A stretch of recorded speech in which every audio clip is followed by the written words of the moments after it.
How to book GrabCar in advance. Hello everyone. In this video, I will show you how to book a GrabCar in advance. To schedule an advance booking, launch your Grab app. Then enter your destination in the search bar. Next, confirm your pickup location.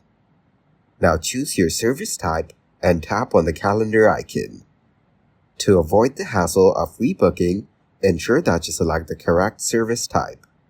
You can read more about each option by tapping on the eye icon.